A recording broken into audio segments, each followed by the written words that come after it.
Aymara Satelital. Primer plato, Radio Cutipa.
Hola, bueno, lunes volvemos con la guarida, el comienzo de la semana, un día precioso en La Paz con mucho sol.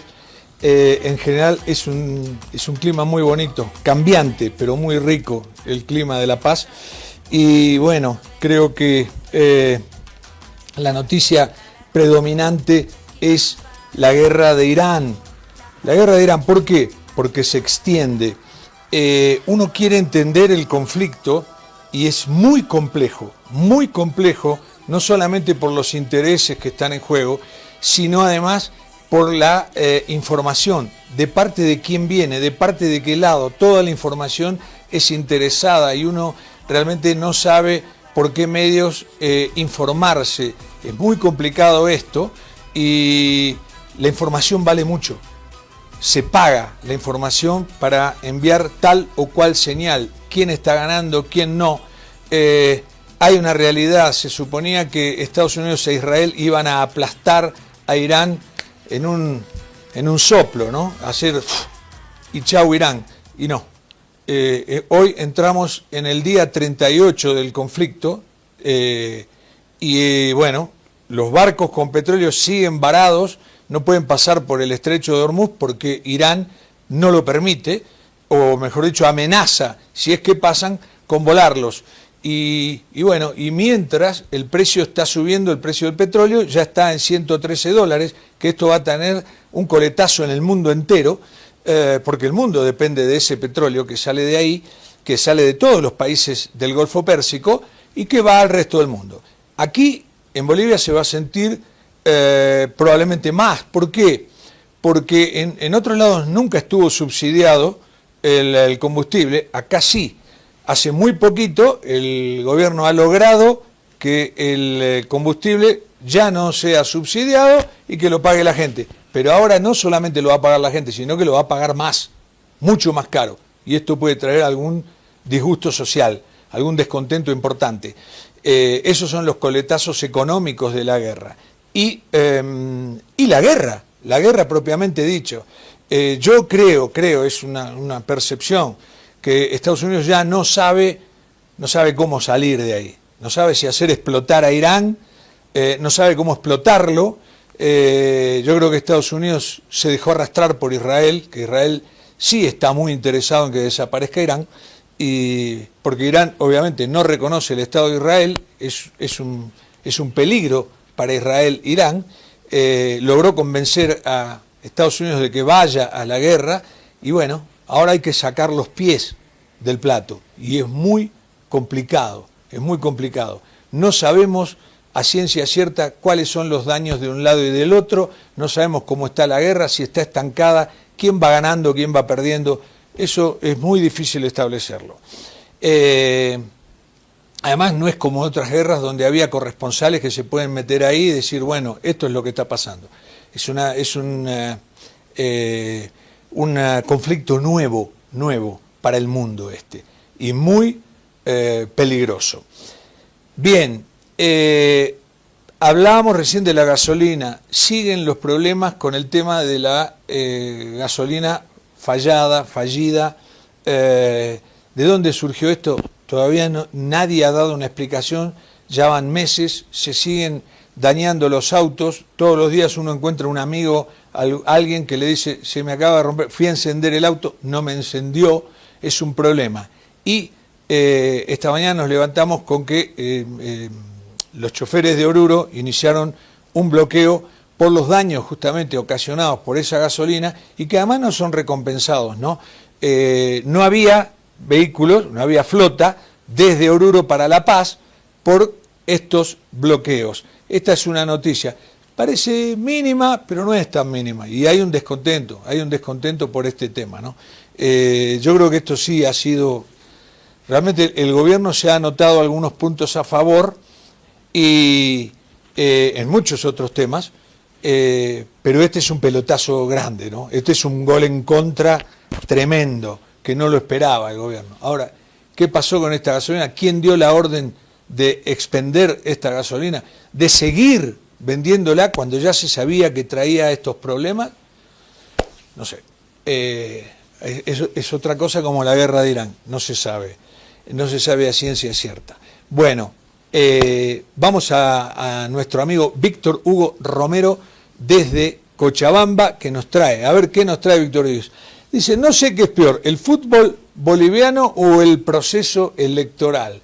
Bueno, ese es otro temita que vamos a hablar ahora con nuestro querido amigo y columnista Felipe Cordero. Entonces ya venimos con él y nos vamos a una pausa.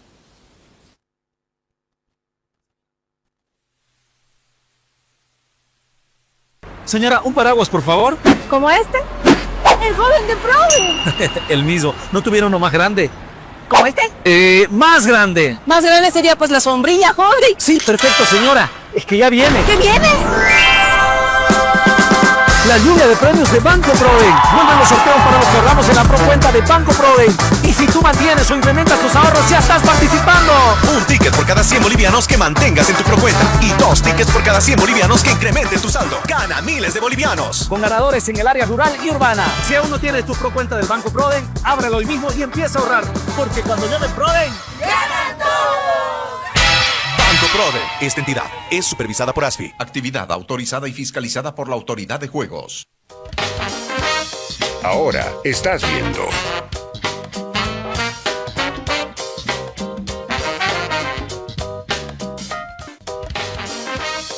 Continúas viendo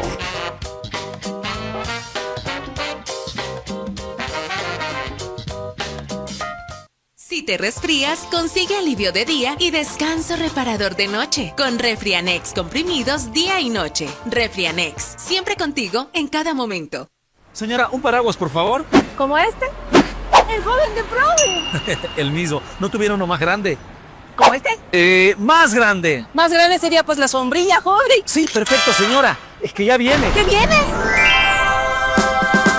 La lluvia de premios de Banco Proven. Vuelven los sorteos para los que ahorramos en la procuenta de Banco Proven. Y si tú mantienes o incrementas tus ahorros, ya estás participando. Un ticket por cada 100 bolivianos que mantengas en tu procuenta. Y 2 tickets por cada 100 bolivianos que incrementen tu saldo. Gana miles de bolivianos. Con ganadores en el área rural y urbana. Si aún no tienes tu procuenta del Banco Proven, ábrelo hoy mismo y empieza a ahorrar.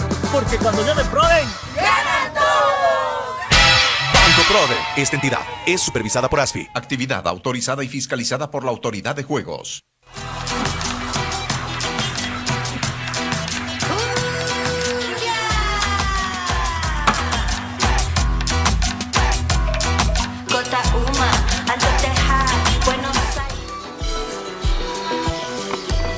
Bueno, ya entramos en el mes del super sorteo de Proden. ¿Por qué? Porque hoy faltan 29 días exactos para el 4 de mayo.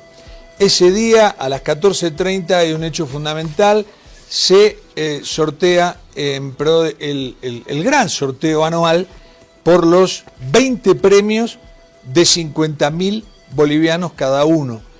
20 premios que van a abarcar todo el país, porque 10 son de la zona rural y 10 de la zona urbana y de los 9 departamentos. Vamos a estar presentes, si Dios quiere, ahí.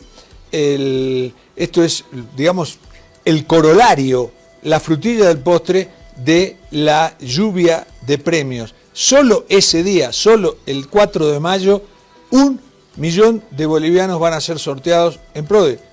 ¿Cómo? Muy sencillo, no hay que comprar un billete, no hay que hacer ninguna gestión, simplemente tener una cuenta, una procuenta de Banco PRODE, que uno, si no la tiene, la puede ir a abrir. Se puede abrir con 50 bolivianos, pero si quiere intervenir, tiene que poner 100. Con 100 bolivianos ya estamos en competencia y no hay que inscribirse, no hay que anotarse, no hay que hacer nada. Simplemente si uno gana, le ponen el dinero en su cuenta y lo llama por teléfono y le dice, es uno de los felices ganadores, de los 20 felices ganadores de este premio. Es notable porque estuvimos todo el año anunciando los premios quincenales, mensuales, trimestrales, semestrales, y ahora viene este que es el tan esperado. Realmente ha sido una promoción extraordinaria de Banco PRODE, que hemos acompañado prácticamente todo el año, y por eso nosotros también estamos, no solamente estamos participando, estamos muy ansiosos por saber cómo es esto, por ver cómo termina, y quiénes son los felices ganadores. Nos gustaría entrevistar a uno de esos, o a más de uno, de esos 20 felices ganadores del 4 de mayo. Bueno, vamos al contenido. El contenido, ¿cómo va? Felipe Cordero, que ya es un columnista de esta casa, de La Guarida, abogado constitucionalista, es un, yo diría, politólogo. ¿Por qué? Porque le gusta el análisis político y además le gusta mucho lo internacional, igual que a mí. A mí debo decirlo, me apasiona todo lo que sea noticias internacionales. Me gusta mucho el fútbol y me divido. Todos tenemos un momento en el día, a veces cuando nos acostamos, ¿no? Cuando vamos a dar, bueno, hice todo lo que tenía que hacer en el día, cumplí, trabajé, hice todo. Bueno, este es mi momento, voy a tener media hora para tiktokear, que no necesariamente puede ser tuitear, pero o facebookear, ¿no? Pero ese momento que uno tiene para uno. Y en ese momento yo lo divido entre las noticias de futbolísticas y las noticias internacionales, sobre todo esto que nos está ocupando, que es el tema de la guerra, ¿no? Uh-huh. Pero ahora la noticia local, Felipe, es este tema de la posible proclamación sin segunda vuelta de Luis Revilla como gobernador del departamento de La Paz, que yo creo, sin ánimo de cuestionar a Revilla, pero me parece a mí que es un durísimo golpe a la democracia que un candidato que tiene el 20% gane sin segunda vuelta porque alguien retiró su sigla al segundo candidato, ¿no? Uh-huh. Una cosa muy conveniente. Estamos en un mar de dudas en todo, envueltos en corrupción, entonces la gente piensa mal y tiene todo el derecho a hacerlo, ¿no? Me parece a mí. Uh-huh. ¿Cómo ves este tema y cómo ves que ha actuado el Tribunal Supremo Electoral? Genial, Jorge. Primero, antes que nada, siempre agradecer la invitación de Ardayala. Es un placer estar con ustedes. Contigo, Jorge, siempre es un placer conversar sobre temas nacionales e internacionales, que es lo que nos apasiona. Yo creo que mucha de la gente que hoy nos está viendo también tiene la pregunta de ¿qué ha pasado? ¿No? ¿Qué es lo que ha sucedido primero? Sí, y si realmente esto, si es legal, constitucional o no constitucional. Pero vamos un poquito al previo, ¿no? Porque realmente hay un tema que creo que nos ha tocado, que deberíamos debatirlo, es si realmente Revilla, en este caso el candidato Revilla, podía haberse postulado, porque no hablamos ni de posiciones a favor o en contra, hablamos de la Constitución, hablamos de temas legales estrictamente, ¿no? ¿Podía o no ser candidato? Desde mi punto de vista hay que tocar un artículo que es muy importante, que cualquier persona puede verlo, es el artículo 285 de la Constitución, justamente que habla de uno de los requisitos esenciales para ser gobernador, que es haber vivido en el país por más de 2 años. ¿Okay? Previos a la elección. Previos a la elección, exactamente. Entonces, uno diría, ok, pero Revilla ha estado fuera del país durante más de 2 años. De hecho, en los medios de comunicación dicen casi 4 años. Yo diría que son 3 años y casi 8 meses, diría yo 10 meses. Pero 2 años seguros no vivió. 2 años, los últimos 2 años no ha estado residiendo en el país. Evidentemente. Eso es muy fácil saberlo, lo sabe Migraciones. Lo sabe Migraciones, y justamente la Constitución lo menciona, ¿no? La residencia permanente por 2 años en el lugar donde se va a ser elegido.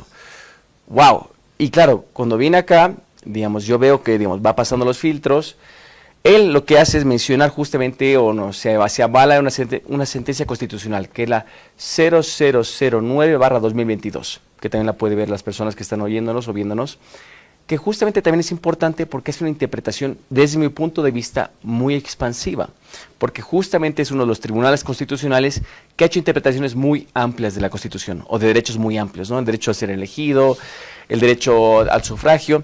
En este caso, menciona que justamente una persona que ha estado fuera del país y que justifique que ha estado refugiada o asilada, de hecho esa sentencia no te hace una distinción entre ambas, ni entre refugio ni asilo, que ahí sí hay una diferencia jurídica, pero no lo hace. Y se va directamente ahí cabe la posibilidad de que pueda ser electo. Uf. Perdón, es muy fuerte esto que estás diciendo. Entonces, él se agarra de esa disposición 009, una normativa. La sentencia constitucional. Una sentencia constitucional. ¿Habla esa sentencia de refugio o asilo? ¿Menciona esas palabras? Menciona esas palabras y menciona que, digamos, podría ser la excepción a la norma, ¿no? ¿Pero wow. él tenía calidad de asilado o de refugiado? Ahí viene la gran pregunta. ¿Por qué? Porque él hizo una declaración jurada ante el Tribunal Electoral. Pero es una declaración jurada en la cual él menciona que sí tenía esa condición. Pero realmente no tenemos la veracidad, o yo que digamos, no tenga conocimiento de momento, de que realmente haya presentado ese documento de asilo o de refugio. Eso no es difícil, porque lo puede contestar el gobierno brasileño, ¿no? Podría hacerlo, pero no olvidemos y además, que... ¿por qué se habría asilado o refugiado? ¿Él estaba perseguido? Claro, en este caso, digamos, él cuando se fue del país declaró que estaba en el exilio, ¿no? Y ahí uno tiene que seguir dos procedimientos, puede ser o el asilo o el refugio. El refugio es jurídicamente hablando sería el punto que él debería haber pedido, ¿no? Debería haber pedido refugio porque es una persona que estaba perseguida políticamente. Cuando es asilo es por temas raciales, por temas de sexo y por otros temas diversos que pueden ser, digamos, ajustados a esa forma jurídica. Pero lo que no sabemos es si realmente presentó ese documento, porque lo que hizo fue hacer una declaración jurada. No tengo conocimiento, de momento, de ningún medio que haya mencionado que realmente presentó ese documento de refugio o de asilo, que es importantísimo. Y tampoco ¿no? sabemos si estuvo verdaderamente asilado o refugiado. En el Brasil, ¿no? Eso fue en el Brasil. Habría que, digamos, en este caso, confirmar, porque yo siento que lo que hizo el Tribunal Electoral fue demasiado veloz.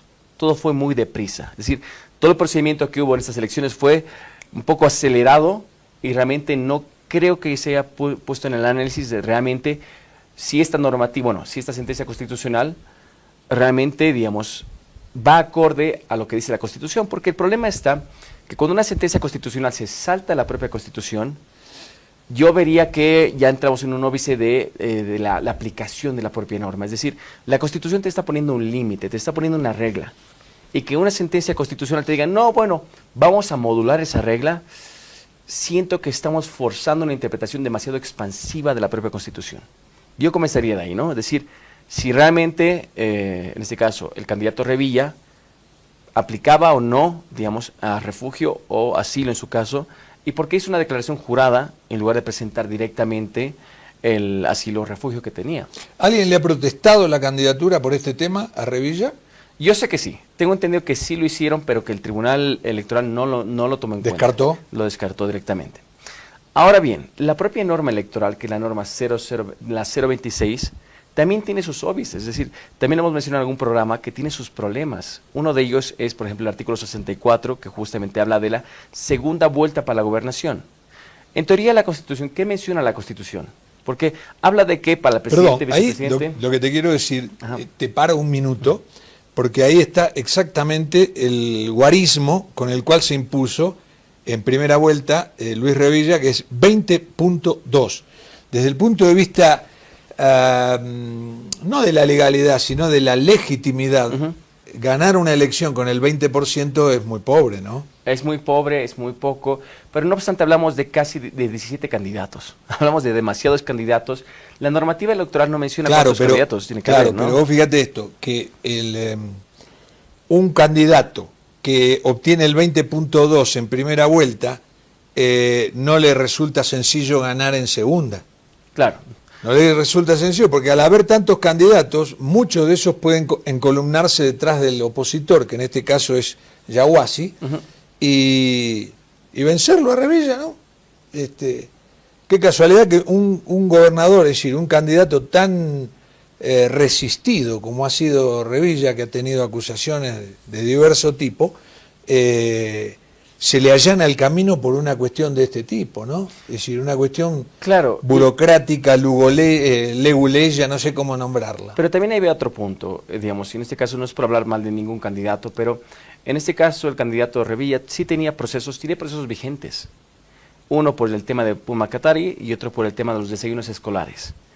Tiene 2 procesos vigentes. Si bien la normativa te dice que tienes que tener una sentencia ejecutoriada penal para no poder ser candidato porque es el límite que te pone la normativa, hombre, yo creo que también la interpretación podría ser un poco decir, ¿realmente queremos un candidato que tenga procesos penales pendientes?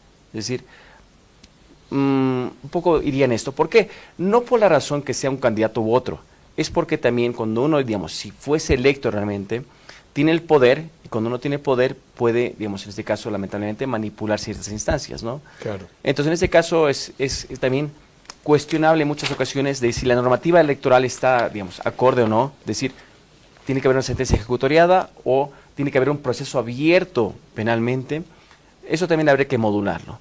Pero al punto que quería llegar es que justamente en la Constitución nos habla de que las únicas elecciones en las cuales tiene que haber segunda vuelta son las elecciones presidenciales, ¿no? Las elecciones presidenciales, presidentes y vicepresidentes, son las únicas elecciones que la Constitución menciona que tiene que haber una segunda vuelta. Pero para las gobernaciones, la Constitución no menciona nada, no te dice nada. Únicamente te menciona que hay elecciones para las gobernaciones, genial, y los requisitos que tiene que haber, entre ellos el tema de la residencia. Bueno, pero la ley electoral, esta ley 026, lo que hace es ir un poco más allá, que menciona que para las gobernaciones va a haber una segunda vuelta. Hombre, también habría que decir que justamente se está pasando un poco más la normativa legal, está pasando un poco más allá de la interpretación constitucional. Es decir, no debería haber una segunda vuelta a nivel de gobernación, desde mi punto de vista, porque la Constitución no lo menciona. Pero al mencionarlo, tú lo mencionaste justamente, un 20,2%. Es muy poco a nivel, digamos, de lo que es el total de la población de La Paz. Realmente un 20,2 es muy poco. Pero si vemos justamente cómo se ha perfilado esos 17 candidatos, son muchísimos candidatos y evidentemente la dispersión del voto es muchísima. En este caso, donde sí deberíamos debatir es en el artículo 53. Justamente cuando ya hay 2 frentes, en este caso 2 partidos que van a una segunda vuelta, cuando uno de los frentes se cae, o cuando uno de los frentes decide renunciar a esas elecciones. Ahí tendremos que debatir sobre si realmente correspondería que existe ese artículo, es decir, porque en teoría la población ha escogido a 2 partidos políticos, ¿no? Estamos escogiendo partidos políticos. Que uno diga voy a renunciar ya a la candidatura y ya no se va a ejercer una segunda vuelta, yo creo que ahí deberíamos modular y deberíamos pensar en una modificación normativa porque creo que también es un daño a la democracia. Es decir, la democracia también se tiene que ver representada y quien se presenta tiene que saber que va a ir hasta las últimas consecuencias para ello, ¿no? Es decir, voy a llegar hasta las elecciones y bueno, si pierdo, genial, no pasa nada, si gano, genial, pero el punto es que tampoco podemos vulnerar los derechos de las personas que están expectativas de esto. Es decir, tenemos por un lado... Las personas que votaron a ese candidato. A las personas que votaron por un lado, por otro lado, las personas que también dependen de ese partido político. Es decir, que muchas personas... También sucedió esto justamente con Libre, con el partido Tuto Quiroga, que en su momento también declinó, digamos, a las elecciones. Y aquí no solamente hablamos de las personas que votan, también hablamos de las personas que están justamente en la carrera electoral, ¿no? Que quieren ser o alcaldes, o quieren ser diputados, o senadores. Podemos hablar de que ha habido una doble, digamos, este artículo genera una doble vulneración, tanto los que votan como los votantes, ¿no? Entonces, creo yo que sí que habría que pensar en una modificación normativa de esta normativa, y mi opinión, que justamente uno de los partidos diga, no voy a la segunda vuelta, consideraría yo que podría vulnerarse derechos justamente de los votantes, ¿no? Y también poner en fragilidad el tema de la democracia. Claro. Pone en tela de juicio esto. Recapitulemos y pasemos en limpio. Nadie ha reparado, no sé, yo no lo había escuchado hasta que lo dijiste. Luis Revilla tendría que tener 2 años de residencia Permanente. en los 2 últimos años, ¿no? Eso es. Aquí en La Paz. Además. En La Paz. No, en La Paz. No en Tarija, en Oruro, en Santa Cruz, donde va a ser elegido, Eso es. que es en el departamento. No los tiene porque vivió casi 4 años en Brasil. Podría saltearse, según una norma bastante blanda, si él estuvo refugiado o asilado. Nadie sabe si estuvo refugiado la o asilado. veracidad, ¿no? ¿Eh? La veracidad de ello, ¿no? Porque es una La declaración veracidad, jurada. eso sí se puede establecer con el gobierno brasileño, ¿no? A ver, Luis Revilla a su vez tiene causas pendientes. No lo inhabilitan porque no son ejecutoriadas, Eso es. pero tiene esas causas pendientes, no obstante lo cual hay gente que cree en él, 20.2. Bien, una cifra mínima que gana, con la cual gana con el 20% y ve allanado el camino a la gobernación porque un señor, que es el dueño de la sigla, y este es el problema de no tener partidos políticos, ¿no? Son como chapitas, ¿no? Yo tengo inscripta una chapita que dice JAB. ¿Qué significa? Jorge Alberto Barras. Ah, bárbaro, soy el dueño de esa chapita y manejo en cierto modo la cuestión electoral en Bolivia. Tanto es así que este señor, que es el dueño de NGP, acaba de acordar con el gobierno de ir con Patria en Pando y en Beni. Uh-huh. Bien, realmente no es un socio maravilloso para el gobierno, ¿no? No es el socio más probo. Y luego de esto, bueno, alguna otra irregularidad más. Ahora yo pregunto, el Tribunal Supremo lo dio como que es algo completamente válido y legal lo de haber retirado la sigla Ayahuasí. Eso es. Dejarlo en el medio del campo como Dios lo trajo al mundo. ¿Es legal, como dice el Tribunal Supremo? La normativa, justamente el artículo 53 de la normativa 026 de esta ley, menciona justamente que puede renunciar un partido político, en este caso, justamente el partido puede decidir renunciar siempre y cuando cumpla con 45 días previos a las elecciones, a la segunda vuelta. ¿Cumplió?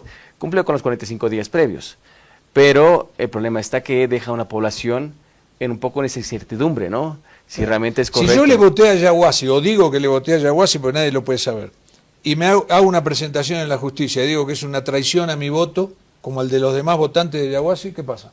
En este caso ya es la normativa la que está prevaleciendo, porque realmente tendríamos que hacer una interpretación constitucional mediante una acción de amparo, que podría ser una acción de amparo justamente, de decir, siento que mi derecho, en este caso el derecho al voto, se está viendo perjudicado, ¿no? Quisiera que se haga una interpretación, pero para ello los tiempos electorales son muy rápidos, es decir, todo está partiendo de una velocidad abismalmente rápida, porque las elecciones a segunda vuelta tendrían que ser dentro de casi un mes, menos de un mes, ¿no?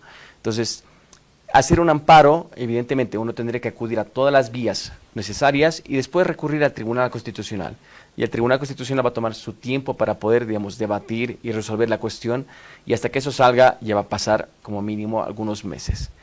Pero sí podríamos entablar una acción constitucional en contra de ellos, se podría. Siempre ¿Puede cuando... impedir la segunda vuelta? ¿La puede retardar? Podría. Hemos visto el caso justamente de que una sala constitucional ha paralizado las elecciones en mitad del país. Es decir, las elecciones al Tribunal Constitucional se han paralizado por una acción constitucional. Es decir, sí. Hoy en día la acción de amparo es muy amplia, pero a la vez tiene que ser, digamos, tenemos que ser muy responsables. Sobre todo los abogados creo que tienen que ser muy responsables cuando se trata de la acción de amparo, porque pueden ocasionar un daño enorme. Es decir, el Tribunal Constitucional hoy en día, el daño que tiene el Tribunal Constitucional hoy día es enorme porque no puede tener una sala plena. No puede debatir sobre temas de cuestiones de inconstitucionalidad. Entonces, estamos un poco también atados de pies y manos, en este caso, por una acción constitucional. Ahora, yo lo que veo es que, más allá de la legalidad, de la constitucionalidad, el país siente que en este caso hay una burla. Hay una burla a la ciudadanía, a la buena fe, al electorado, a la democracia, a la creencia, ¿no? Repito, a la buena fe. Veníamos de un proceso, cuando se hizo el proceso electoral para presidente fue un proceso muy lindo, muy limpio, no hubo ninguna duda, pero este quedó manchado por esto, ¿no?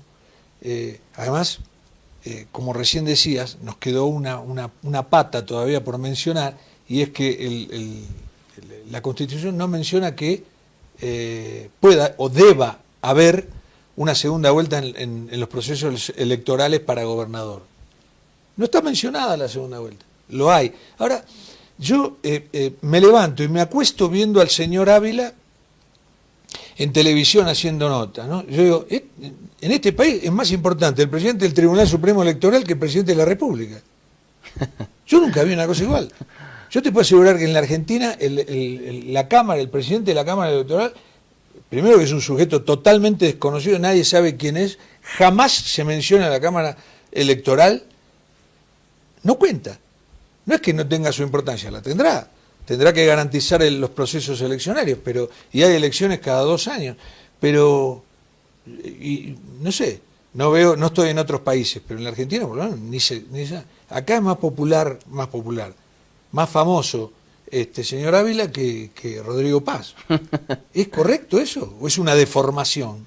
Bueno, en realidad hablamos de uno de los órganos del Estado, es decir, tenemos uno de los poderes del Estado, como antiguamente los llamábamos, ¿no? Entonces, en este caso, el poder electoral sí que tiene una relevancia importante en cuanto a las elecciones, es decir, tiene esa potestad de controlar las elecciones, esa potestad de ser quien va a como el árbitro que va a dirigir estas elecciones. Genial. Pero como te digo, Jorge, yo creo que esta ley electoral habría que repensarla y repensar sobre su modificación en varios artículos, entre el artículo 64, el 53, el tema de la segunda vuelta para gobernación, repensar si realmente está bien estructurada, desde mi punto de vista, porque genera vacíos, y esos vacíos pueden generar, ni siquiera vacíos, a veces generan contradicciones, ¿no? Entonces, eso puede generar también que se vea disminuida la calidad de la democracia. Creo que estamos buscando todos, que hay una calidad de la democracia, que hay una transparencia. En este caso está disminuida. Es lo que estamos buscando con la Constitución, ¿no? Esa transparencia, que la ciudadanía vea tranquila, creo que es el punto sobre todo. Acá ¿no? ya está, en este caso está automáticamente disminuida la calidad de la democracia.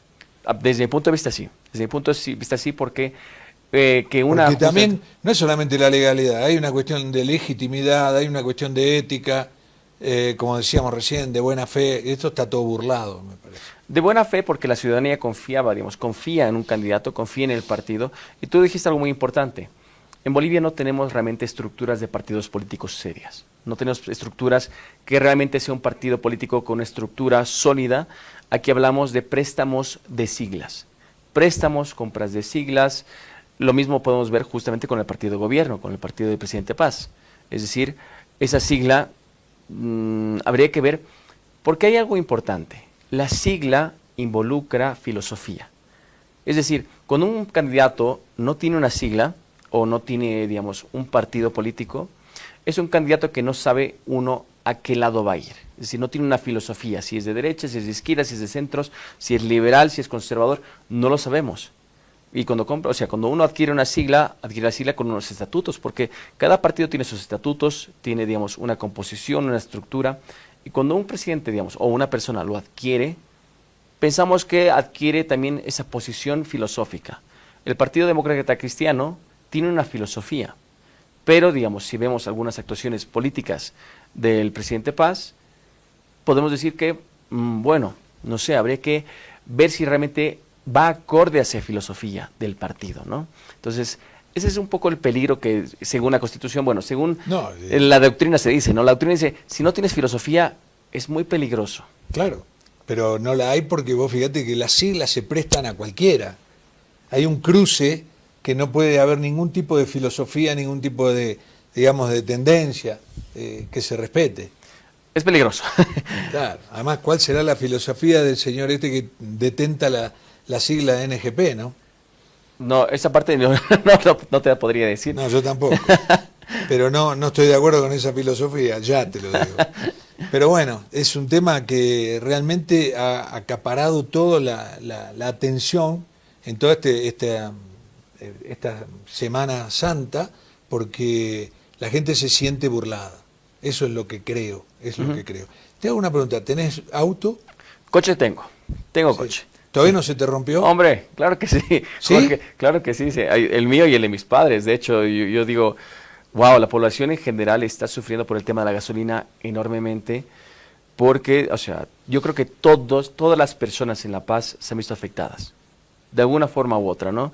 Las filas para justamente hacer la revisión de coches son eternas. He escuchado también de justamente hacer una cita previa para que puedan revisar tu coche de aquí a julio. No. De aquí a julio. Están ahora mismo, hay listas de esperas de aquí a julio. Y uno dice, wow, me voy a quedar 3 meses sin coche. ¿Y qué pasa con las personas que realmente, digamos, su actividad principal es con el coche? ¿Qué pasa con ellas? Claro, seguro. Vos te podés arreglar para ir hasta la universidad con el Puma o con el minibús. Pero la persona que trabaja de taxista, de minibusero, de repartidor, de cualquier cosa que tenga que ver con los que hacen fletes, ¿no? Con todo. ¿Cómo hace? ¿Cómo hace? Y te digo... No, ¿sabés que no lo había pensado? El tema de, bueno, está bien, se me rompió el auto por la gasolina, lo llevo a reparar. Pero, ¿dónde lo llevo? ¿Dónde lo llevo? Porque ya los talleres están copadísimos, están sobresaturados con la demanda que hay. Es decir, hay muchísima demanda y muy pocos talleres que realmente... Porque no olvidemos que los coches también tienen que hacer una revisión, extenuante de decir dónde está el problema, si es el filtro de la gasolina o si es que realmente hay que sacar todo el motor. Imagínate si hay que sacar todos los motores, ¿cuánto puede tardar? ¿Cuántos coches podría, digamos, un mecánico revisar por día sacando todo el motor? Entonces, es imposible, ¿no? 3. A lo mejor, y teniendo con ayudantes. Suerte, eso y teniendo ayudantes. Ahora, además está el costo. Un amigo que nos llevó el otro día con su segundo auto, que tiene, bueno, es una gente que está bien, él tenía un auto ya antiguo, lo sacó a relucir y con ese andaba. Y el otro, ¿cuánto te sale el arreglo? 20.000 bolivianos. Wow. 20.000 bolivianos. Y hay que tenerlo. ¿Y la gente tiene 20.000 bolivianos? Y el seguro no cubre esto. O sea, yo intentando igual en su momento apelar al seguro dice, no, esto no se cubre. No, el seguro no te cubre por desperfecto de motor. Entonces, al final, la población la paseña sobre todo está muy afectada por el tema de que la calidad de la gasolina realmente ha afectado a toda la población, a todos. No ha habido nadie que se haya quedado prácticamente sin... no ha habido alguien que se salvó, porque en algún momento ha tenido que ir a cargar combustible y bueno, y el combustible estaba mal. A mí lo que no logro entender es cómo, esto ya van, ¿qué? 2 meses y medio de todo esto, ¿no? Uh-huh. Cuando se empezaron a detectar que los autos se dañaban por el tema de la gasolina que estaba mal, se siguió vendiendo. Pasó el tiempo y se siguió vendiendo, y hasta hoy parece que se sigue vendiendo. Y hay una responsabilidad del Estado. Aquí hablamos otra vez, volvemos al tema constitucional. El Estado también tiene responsabilidades. Es decir, el Estado tiene que precautelar justamente por uno de los temas que es hidrocarburíferos. Entonces tiene que garantizar que esos hidrocarburos que se venden a la población tengan una cierta calidad, porque si no es ir en contra de la propia población. Entonces ya hablamos de artículos específicos de la Constitución que nos dicen que el Estado tiene el deber de precautelar, distribuir en este caso los hidrocarburos en Bolivia. Si bien hay decretos que hablan de vamos a abrir el mercado, ¿vale? Pero aún así tú tienes como Estado el deber de precautelar por esa calidad, de precautelar porque ese hidrocarburo que te llega a ti esté en buenas condiciones, porque ese es un deber del Estado que tiene justamente el Ministerio de Hidrocarburos. Entonces, si no está cumpliendo con esa misión, evidentemente ahí ya se generan responsabilidades. Responsabilidad del Estado en cuanto a qué es lo que ha sucedido, también el Estado tiene seguros, es decir, el Estado también está asegurado contra este tipo de cuestiones. YPFB también tiene seguros. ¿Cómo se van a aplicar estos? También hemos escuchado muchas veces quienes han tenido problemas, se les va a pagar un monto de dinero para la reparación. Sí, pero no te va a pagar el tema de los repuestos, por ejemplo. Entonces, hay aquí muchas nubes negras o muchas nubes oscuras o grises que no podemos ver todavía de la responsabilidad del propio Estado. De hecho, los bolivianos creo que somos demasiado resilientes y soportamos muchas cosas, siendo que el Estado en este caso ya debería actuar hace más de un mes sobre el estado de la gasolina y precautelar que no se dañe más el mercado automotor, porque realmente lo está dañando. ¿Hay demandas contra el Estado por esto? De momento no sé si hay alguna demanda que seguramente hay, pero no estoy seguro de esto, así que no podría asegurártelo, Jorge, no lo sé. Tal vez no contra el Estado, pero sí contra YPFB, por ejemplo. Yo creo que sí, seguramente habrá demandas. O contra la ANH, o contra el Ministerio de Hidrocarburos. Debería haber, pero además nos enfrentamos a otro problema, y aquí un poco lo conjugo con nuestro tema generalmente que nos gusta debatir, Jorge, que es el tema de hidrocarburos y el precio del hidrocarburo a nivel internacional. Hoy en día estamos, con el tema de la guerra de Irán y justamente el cierre del estrecho de Hormuz, los hidrocarburos hoy en día en Europa están aumentando a un precio abismal. También en Bolivia van a aumentar en un futuro. Hoy estaba a $113 en el mercado internacional. Acordate que cuando esto empezó, lo de Irán, estaba poco más de 60. Estamos casi llegando al 100% de aumento. Esto va a ser, y si se sigue demorando la resolución de este conflicto, puede ser mucho peor todavía. No te ves que están los barcos ahí, no pueden pasar. No pueden pasar porque si pasan, es una franjita muy, pero muy endeble, muy ¿cómo se llama? Muy finita, y están a tiro de Irán, de que pueda estallar los barcos, ¿no? Entonces, no pasan. Claro, yo creo que mucha de la gente que también nos ve, Jorge, diría como que, Irán está muy lejos, ¿no? O sea, tampoco, en la media boliviana tampoco se debate sobre esto, es decir... Sí, pero el precio del petróleo no está muy lejos. Muy poco se habla de ello y es necesario mencionarlo por dos puntos de vista. Por un lado, el precio del petróleo, es decir, cuánto puede aumentar y el riesgo que tiene que aumente el precio del petróleo. Y por otro lado, justamente la violación de derechos humanos. Es decir, cómo estamos viviendo en una época, que lo hemos dicho varias veces, del desmoronamiento del derecho internacional. O sea, la violación continua de derechos humanos. Y hoy en día, justamente ese precio del petróleo puede aumentar más en caso de que Trump, el presidente Trump de Estados Unidos, decida atacar justamente la central eléctrica de Irán.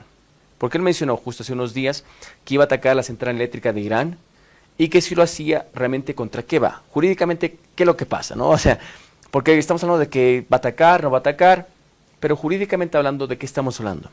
De ir en contra del Convenio de Ginebra 4.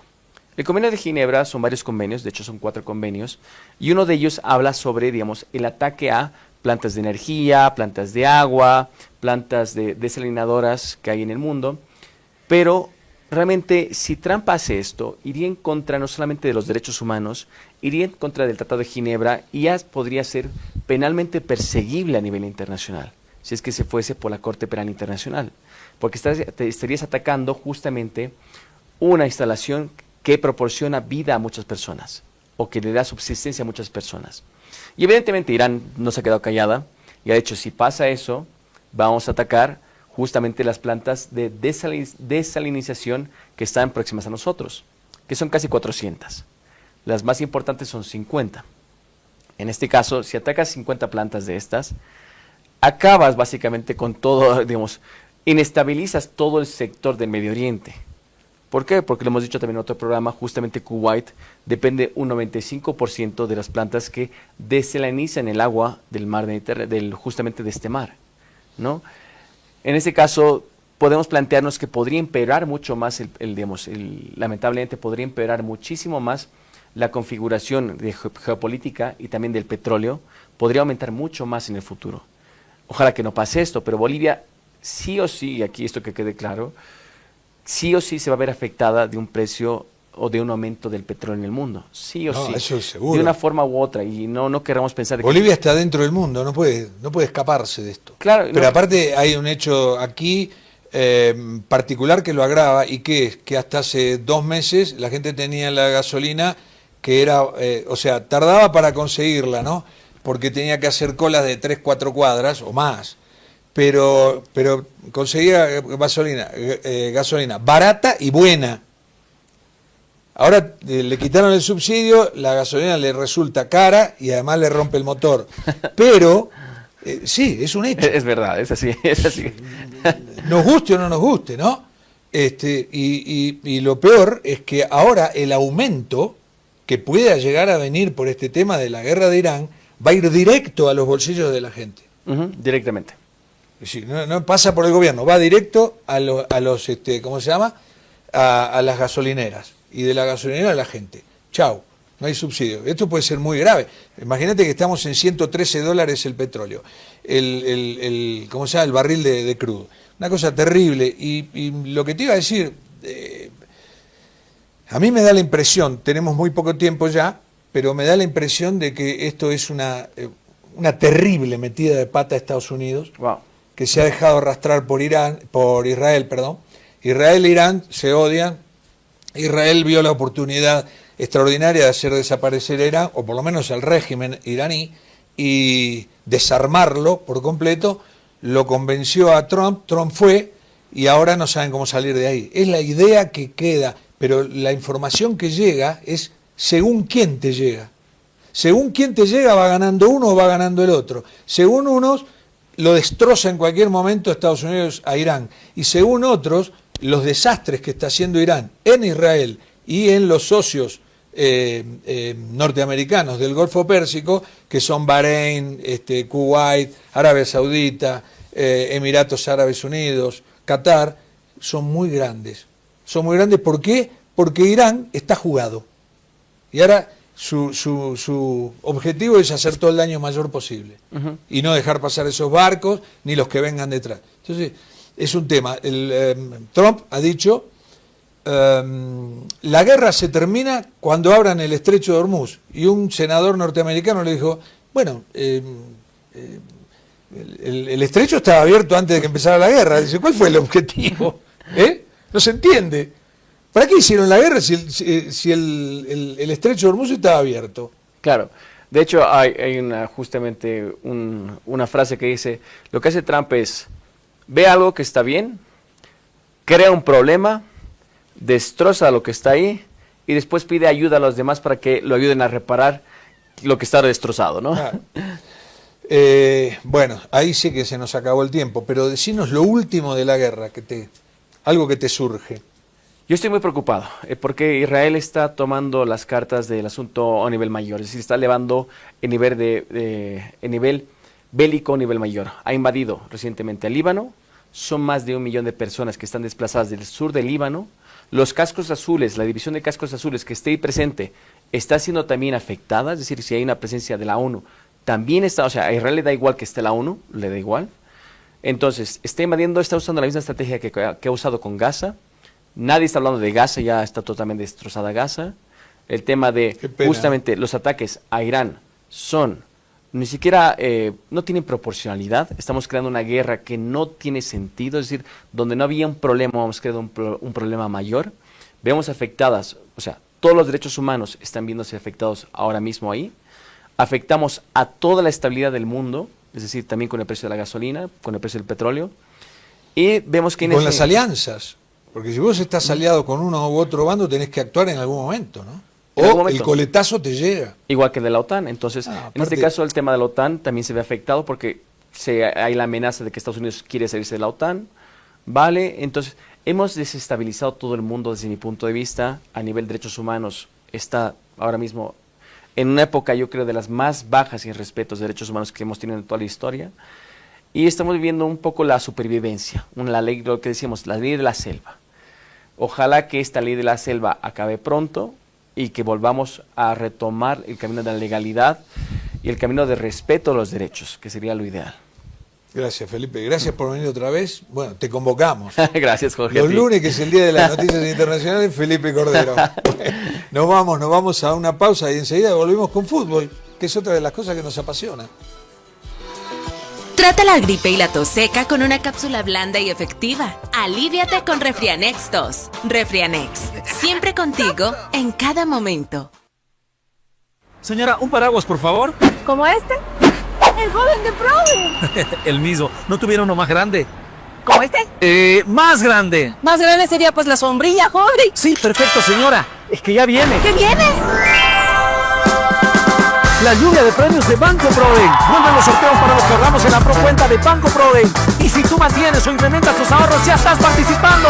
Un ticket por cada 100 bolivianos que mantengas en tu procuenta. Y 2 tickets por cada 100 bolivianos que incrementen tu saldo. Gana miles de bolivianos. Con ganadores en el área rural y urbana. Si aún no tienes tu procuenta del Banco Proven, ábrelo hoy mismo y empieza a ahorrar. Porque cuando llame Proven,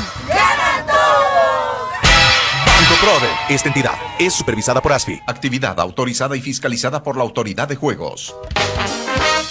Ahora estás viendo.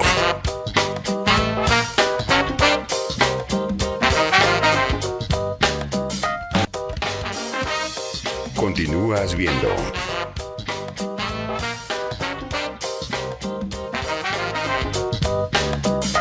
Si te resfrías, consigue alivio de día, descanso reparador de noche y fortalece tu sistema inmune con Refrianex sobres día y noche. Refrianex, siempre contigo, en cada momento.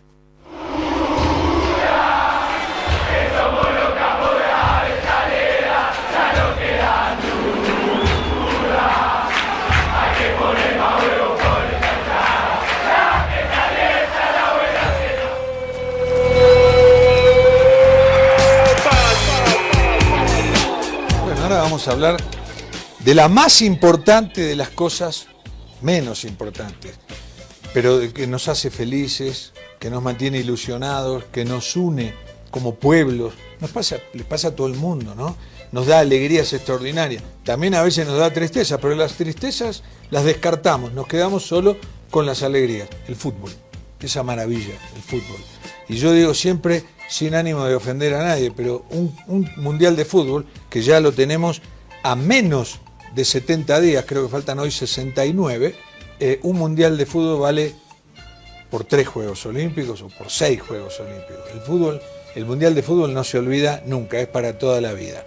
Para hablar de fútbol tenemos aquí otro amigo, así como Felipe Corredo tenemos a Paulo Apaza. ¿Cómo vas, Paulo? Jorge, ¿cómo estás? Con Paulo compartimos la redacción de La Razón y sé de los quilates periodísticos de Pablo, tremendo, aparte es hijo de técnico, nació en una casa de fútbol, sabe todo y bueno, han estado miles de horas de fútbol hablando, ¿no? Con tu papá, sí, y mirando, siempre, ¿no? Siempre, sí. Sí, la verdad es que en casa es hablar de fútbol, almorzamos hablando de fútbol, viendo fútbol, conversamos fútbol, mira, desde que tengo uso de razón. Yo creo que a los 5 años iba al estadio, miraba el primer tiempo porque me dormía 5 años y fue constante mirar fútbol. Había una etapa incluso que no teníamos fútbol porque antes la división profesional o la liga profesional era completamente diferente, ¿no? A veces se jugaban los partidos a un mismo horario, solamente el de Santa Cruz se retrasaba un poco más. Y habían 2 o 3 meses donde no había fútbol. Nosotros con mi papá nos íbamos a la cancha, a las denominadas villas, a ver fútbol. Claro, no es el mejor nivel, pero claro, queríamos ver fútbol y teníamos que ver fútbol. Ahora todo ha cambiado, tenemos la posibilidad de ver fútbol de cualquier país en nuestra casa y obviamente lo disfrutamos. Pero si vos sabés que yo a veces paso por Sehuencoma, que hay una cancha hermosa, la habrás visto alguna vez, una cancha muy bonita, con un piso sintético muy bueno, y ahí se arman unos partidos, que yo si paso por ahí me paro a ver, ¿no? Sí. Juegan con camiseta, con todo. Cuando uno dice juegan con camiseta, porque ya tiene una cierta seriedad el partido, ¿no? Sí. Claro, y además uno tiene tapas de hincha. Yo me acuerdo, yo debuté como hincha en la cancha de Independiente el 10 de noviembre del 63, Independiente River, era un partido tremendo, no sé ni por qué me llevaron mi papá y un tío, y bueno, ese día ganó Independiente 2-1, quedé marcado, una multitud, me impresionó la multitud, yo en ese momento juntaba tapitas de Coca-Cola, era todo lo que hacía. Después empezás a ver la gente, después empezás a mirar más cosas, y un día te empezás a interesar por el juego, ¿no? Sí, es cierto. Y un día más tarde por la táctica. Y decís, no, hay que poner un volante más, el 4 tiene que bajar, que no se vaya el puntero. Exacto. Cosas como esa te empezás, ¿no? Sí, exacto, surgió así. Mi papá tenía una escuela de fútbol también, donde ha formado jugadores, y ahí estábamos como jugador, como futbolista, he podido llegar hasta la primera, digamos, la tercera categoría, digamos, del fútbol boliviano. Pero la segunda lo ponemos como la Copa Simón Bolívar, ¿no? La que está la posibilidad del ascenso a la primera división. Pero he podido llegar hasta ahí a jugar y entrenar también en equipos profesionales. Entonces uno ha tenido, digamos, su etapa también como futbolista y luego vino lo otro, ¿no? Porque también como periodistas nos hemos formado, hemos estudiado, claro. Hemos dado también la posibilidad de saltar a las aulas y luego nos hemos ido a lo que nos apasiona tanto. Porque yo a mi papá le dije, yo quiero estudiar algo que esté cerca del fútbol, o sea, cerca del fútbol. Y esto era perfecto. Y esto para mí era perfecto, era bueno.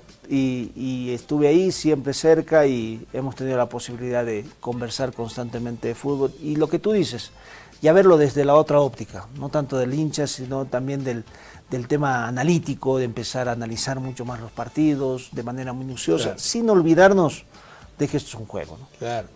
En el caso mío, mi papá no era muy futbolero, era futbolero, le gustaba el fútbol, pero no era muy futbolero, era hincha de Rosario Central, mi mamá mucho menos. Pero si le decía, ¿quién te gusta? Decía Newell's Old Boys, la contra, ¿no? Y bueno, y mi hermano y yo, los únicos 2 hijos, sí, nos apasionó. Yo sentí, de chico sentí algo que el fútbol nos da, que nos iguala. Cuando vos vas al estadio, sos un chico de una familia humilde, y ves la multitud, y te haces de un club, porque te gusta, sentís que sos tan hincha como el presidente del club. Es decir, nadie es más hincha que vos. El presidente, por más que sea el presidente, o un millonario que es el empresario que es el dueño del club, no puede ser más hincha que vos. Todos somos iguales ahí adentro. Y eso lo sentí y me gustó del fútbol, ¿no? Esa democracia que el fútbol tiene.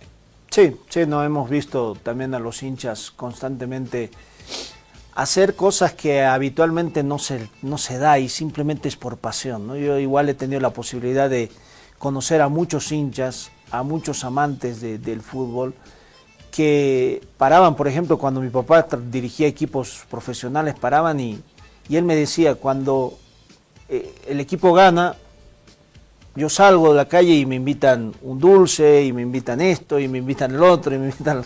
Son cosas del fútbol, y cuando a veces el equipo pierde, y la verdad que recibo críticas hasta la persona menos pensada, digamos, ¿no? Cuando me subo a un taxi y el chofer también me está diciendo, profe, era que lo ponga a fulano, o lo saque a sutano. Entonces, es esa pasión que realmente se vive en el fútbol y te une. Y en el país. Te une con la gente. En el país, sí. El solo hecho de que hables con el taxista ya te une.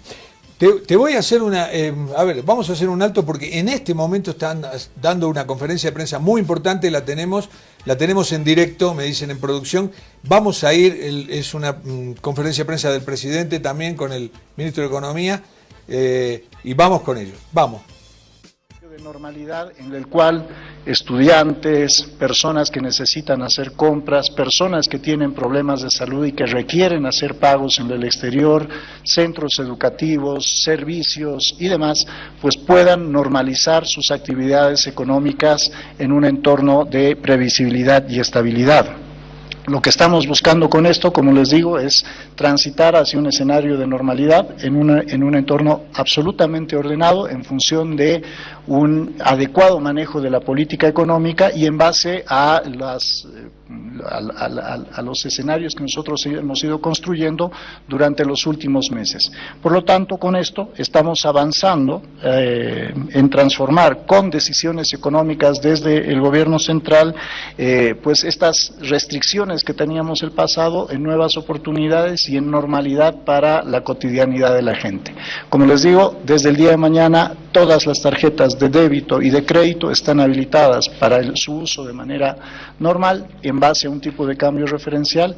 El impacto creemos nosotros que va a ser muy importante porque a partir de ahora los más de 8 millones de tarjetas emitidas en Bolivia, los más de 2.7 millones de usuarios de tarjetas pues podrán ser beneficiados y podrán normalizar sus actividades económicas. Muchas gracias, ministro. A continuación, también las palabras del presidente del Estado Plurinacional de Bolivia, Rodrigo Paz Pereira.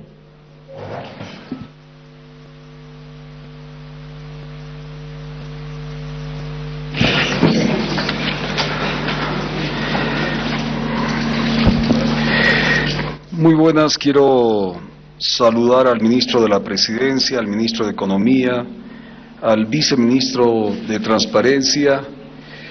Este es un trabajo de gabinete, pero evidentemente hay responsables directos a las noticias que estamos transmitiendo hoy día al país. Quiero generar una suerte de resumen desde la visión del ciudadano, porque como ciudadano he llegado a esta presidencia como un tarijeño que es parte de la construcción entre Occidente y Oriente, sur y norte amazónico, de esa necesidad de liberar a Bolivia y ordenar la casa y liberar a Bolivia. ¿Qué significa ordenar la casa? Este decreto que se acaba de anunciar es un ataque directo a un modelo, a una ideología de la corrupción y a un sistema que sostenía esa ideología de la corrupción que se desarrolló durante 20 años. Y en eso las contrataciones directas con con 161 decretos, de los cuales 105 eran libres en la proporción de cantidades y recursos que podías manejar, significó más de 100 millones de dólares que nos han robado y un poco más de 7.400 millones de bolivianos que no sabemos exactamente para qué se usaron. Tenemos titulares, tenemos algunas edificaciones, pero como el caso de mi persona, he ido de forma personal a visitar el Museo de Orinoca, solo encuentras un candado, más de 8 millones de dólares que se gastaron en un tinglado que nadie, no le da ningún tipo de uso a Bolivia, no le da ningún tipo de uso ni siquiera en la región. Pero eso es un museo. Fíjense ustedes en hospitales, unidades educativas, infraestructuras nacionales de urgencia para la atención o los oncológicos que mencionaba el ministro de la Presidencia. La contratación directa se volvió en numerosos casos igual a la corrupción directa. No nos olvidemos que estos contratos no son simples papeles, son el dinero de todos los bolivianos. A veces los bolivianos, porque como es plata pública, no nos enteramos que es nuestra plata. Y cuando se gastan estas ingentes cantidades de recursos, es a los bolivianos que te están quitando la capacidad de crecimiento y desarrollo. Esto ocurría en todos los niveles. En el gobierno central tenemos ejemplos interminables de los años del MAS. El requisito para que te den un contrato millonario sin proceso de verificación y control era ser amigo, pariente o del partido. Era ser amigo, pariente, puede ser también ministro o del partido. Y tenías tu contratación directa para hacer hospitales, infraestructuras multimillonarias. Esto lo anunciamos, acuérdense, hace un par de meses que empezaríamos a eliminar una cantidad de decretos innecesarios para el gobierno central, también a su vez para los gobiernos departamentales y subnacionales. Esto ocurre también, va a tener un efecto indirecto o directo sobre gobernaciones y municipios. Por eso, en cierta manera, no sé si será relacionado a esto, pero entiendo el mecanismo perverso que nos puede ayudar a entender, la reiteración, las peleas que vemos entre dirigentes de partidos, que no existe más que para ver si consiguen el bolígrafo de las contrataciones directas. Esto se acabó. Ese era para muchos el verdadero incentivo de por qué ser alcalde, gobernador o autoridad nacional, ser parte de los negocios de las contrataciones directas, y no al desarrollo de los departamentos y de los municipios, sino para el desarrollo de sus cuentas bancarias. Reitero, esto se acabó, estamos derrotando al Estado tranca, al Estado cloaca. Varios de los autores ya están en la cárcel, varios exministros ya están en la cárcel, y muchos de ellos van a ir a la cárcel porque tienen que responder, no en un sentido de venganza, sino en un sentido de responder ante la justicia y ante el país que hicieron con esos más de 100 millones de dólares y los poco más de 7.400 millones de bolivianos. Vuelvo a reiterar, la corrupción tiene su ideología y estamos descubriendo a través del ordenamiento de la casa, estamos descubriendo el sistema de corrupción que mantenía esta ideología de la corrupción. Por último, lo que presentó el ministro de Economía. Miren, seguramente a muchos de ustedes, cuando han querido comprar algún paquete a través del Internet, algún tema de Desde un juego hasta clases, pagar clases para poder viajar o poder generar algún tipo de gasto por las tarjetas, o los comerciantes gremiales, cuentapropistas, muchos de ellos usan tarjeta para generar sus negocios de traer mercadería desde afuera. Bueno, se generaron una serie de limitantes que hoy día estamos liberando. Por eso hay dos acciones puntuales. Uno, liberar el tema de las tarjetas, o sea, liberar la platita. Esto es parte de la visión del capitalismo para todos que habíamos anunciado en el pasado, pero también generar y agradecer en este caso a la Asamblea. Estas son normas que, si no me equivoco, mandamos en diciembre. El tema del ITF y del crédito fiscal. Hoy día esta es una realidad que se aprueba a través de dos leyes, y agradecer al Parlamento. Hay que ser agradecidos. Esto le va a dar, primero, el 100% del crédito cada vez que vayas a comprar gasolina, combustible, 100%. Antes te daban el 70%, había un 30% que no retornaba al bolsillo del ciudadano. Hoy día será para el transportista y para muchos de aquellos que son parte del uso de los combustibles, por dar un ejemplo, tendrá un efecto real en el bolsillo. Pero el tema del ITF, que se volvía una molestia, un problema, una traba para manejar, por ejemplo, en dólares, hoy día este impuesto se elimina y te da mayor facilidad de opción. Si quieres ahorrar en bolivianos o si quieres ahorrar en dólares, no tener este tipo de trabas. Esto va a tener un impacto. Son medidas que vamos teniendo y que vamos dando paso a paso para darle confianza a la población. Culmino con lo siguiente. Quiero hablarle a la gente de la patria, al pueblo boliviano. Yo siempre soy un agradecido por la confianza que tienen en el gobierno. Reitero, este es un presidente de origen tarijeño que cuando el occidente y el oriente no coordinan, no trabajan conjuntamente, todo el país sufre. Y nuestra voluntad desde este gobierno, siendo un humilde pero orgulloso sureño, es intentar coordinar a toda la patria. El gobierno tiene el interés de sacar a todos sacarlos de este momento tan difícil. Y agradezco la confianza. Yo quiero, en ese sentido, compartimos un destino, una misión. Tenemos que volver a poner al país en la dirección correcta. Tenemos que volver. No es fácil.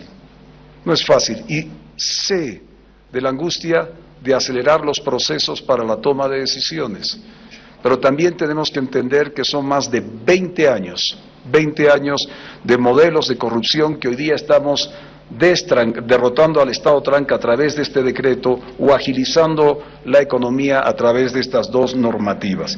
Gracias por este momento. No solo estamos ordenando la casa, sino estamos liberando la economía paso a paso.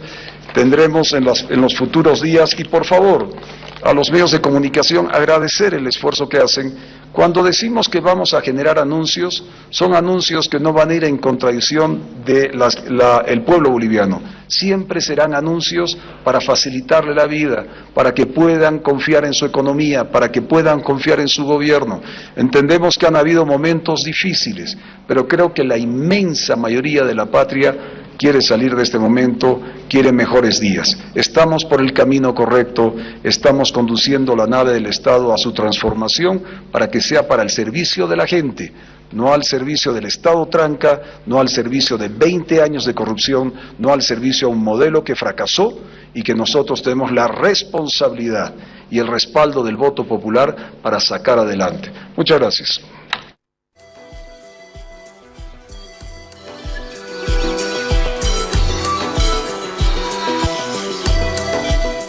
Bueno, volvemos a la guarida, anuncios importantes económicos, duro el mensaje presidencial contra el gobierno anterior, digamos, contra todos los gobiernos del MAS de los 20 años famosos, pero nosotros estamos con el fútbol.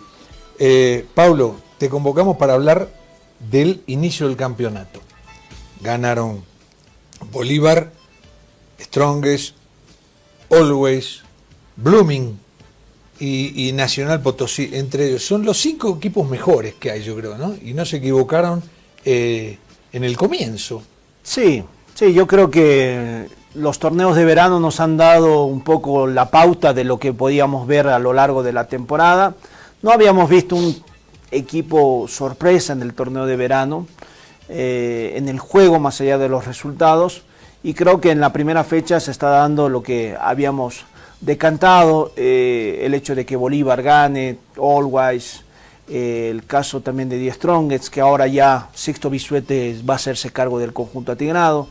Me llamó mucho la atención la primera frase que lanzó, que dijo que vamos a trabajar en la culminación de las jugadas ofensivas, ¿no? O sea, no en la definición, sino en culminar de la mejor manera las jugadas ofensivas, que tengan la posibilidad los delanteros de tener jugadas claras de gol, y creo que eso es un trabajo que lo va a hacer Bisuete. Ya lo hemos tenido en la selección boliviana, categoría sub-20, sub-15, sub-17, y la verdad que Sixto ha dejado una buena impresión las veces que estuvo en el país. Tenía que hacerse cargo también de la selección boliviana por cosas familiares, no pudo quedarse en el país, ahora tiene su oportunidad de estar en un equipo como Die Strongest. Y lo que hace Blooming también es interesante, pero a Blooming todavía le tenemos que poner un signo de interrogación, porque todavía no nos ha demostrado que puede competir contra Bolívar y contra Die Strongest. Claro. No, el tema de todos los demás equipos, y yo lo incluiría en esto a Strongest, más que a Always Ready, es que la consistencia. ¿Cuál es el tema?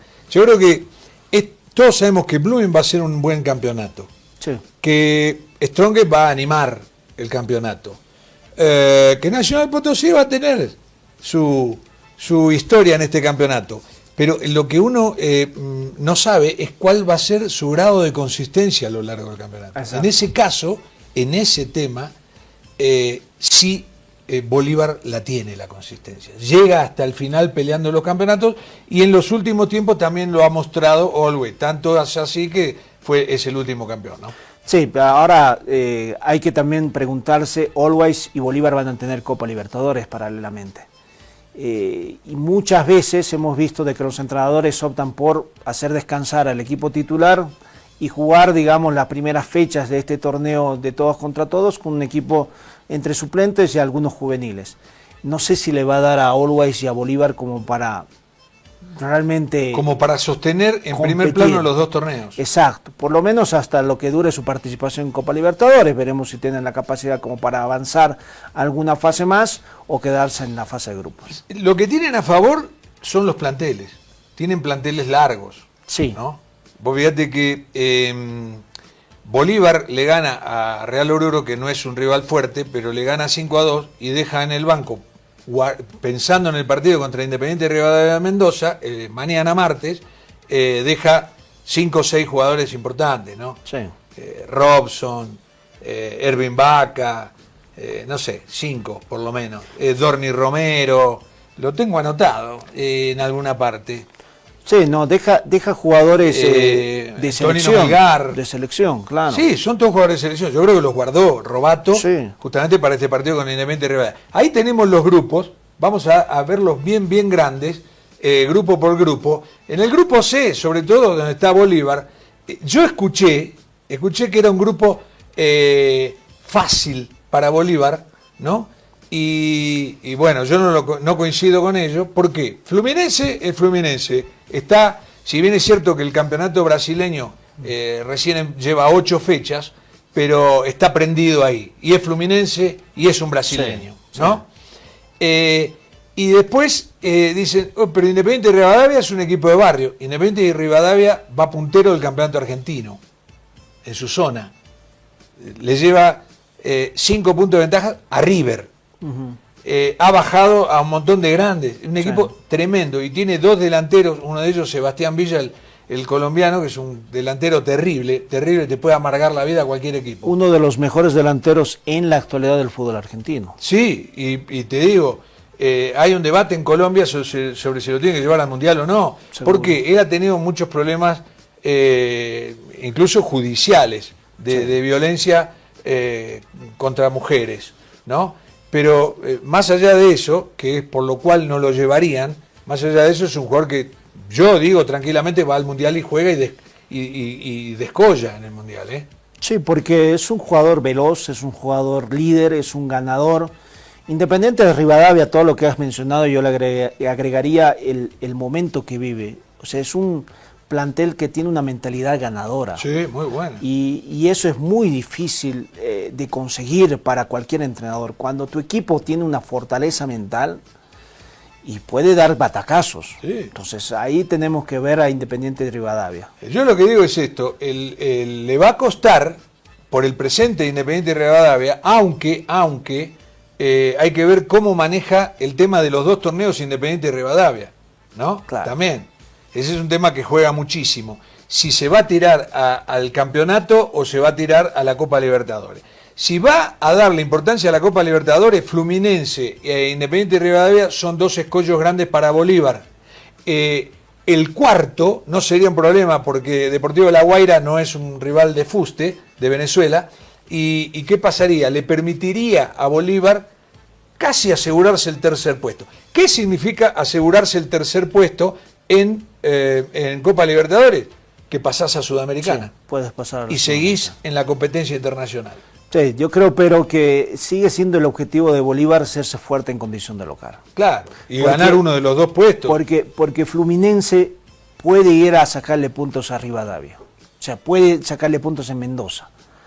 Es un equipo que tranquilamente Fluminense puede llegar a sacar puntos en Venezuela, puede sacar puntos en Argentina. Rivadavia también puede sacarle puntos a Fluminense. Y Bolívar haciéndose fuerte en condición de local, siempre con el plus del tema de la altura, porque es un plus que lo tiene que utilizar. No te asegura las 3 unidades, pero es un plus que lo puede utilizar Bolívar, que lo puede utilizar Always Ready, por la manera en que afrontan los equipos visitantes al momento que llegan a La Paz o al Alto. ¿Pero cómo lo ves? ¿Lo ves para pelear el segundo puesto o el primer puesto? Yo lo veo en este momento a Bolívar todavía con muchas incógnitas. ¿Por qué? Porque ha cambiado varios jugadores en la columna vertebral, porque es un equipo que, si bien sabe qué hacer con la pelota, pero cuando no tiene la pelota es un equipo muy frágil todavía, sigue siendo un equipo muy frágil en defensa. Y además de que voy a tener que señalar que el tema de los dos torneos, si bien uno puede tener un plantel amplio, el tema también es la logística, ¿no? Porque en este momento está en la Argentina y luego tienes que volver a subir a 3.600 metros y luego volver a bajar y luego volver a subir. Entonces son desgastes que muchas veces no los tomamos en cuenta y creo que hay que hacerlo en este tipo de competencias. Pablo, le vamos a pedir a producción de ir al grupo G, que es donde está Always. Enfoquemos ahí bien grande. Está con Liga de Quito, que es un rival siempre muy duro, sí. Muy duro. ¿Por qué? Porque es un club bien administrado, bien llevado y Liga te presenta siempre un equipo competitivo. Sí. Y de local se hace muy fuerte.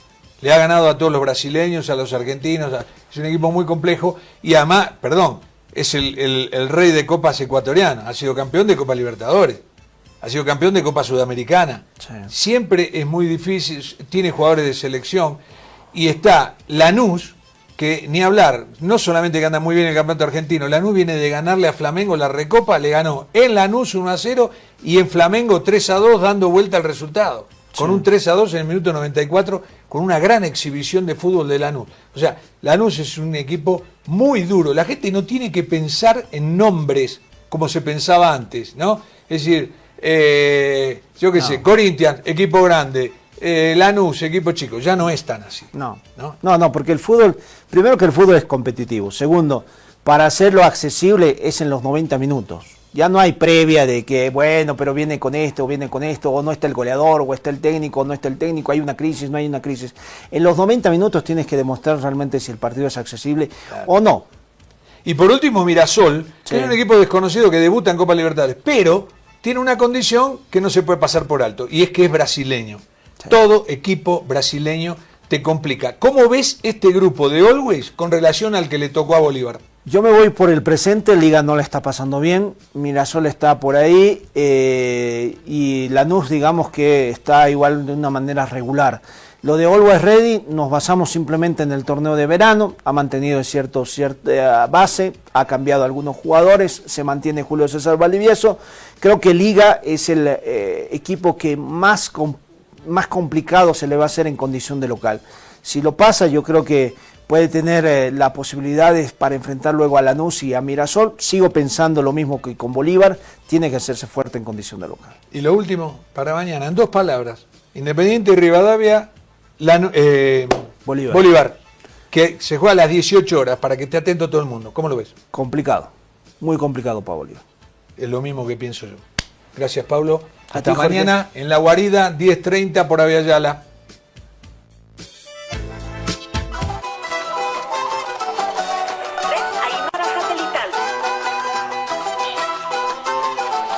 Primer plato. Radio Cutipa.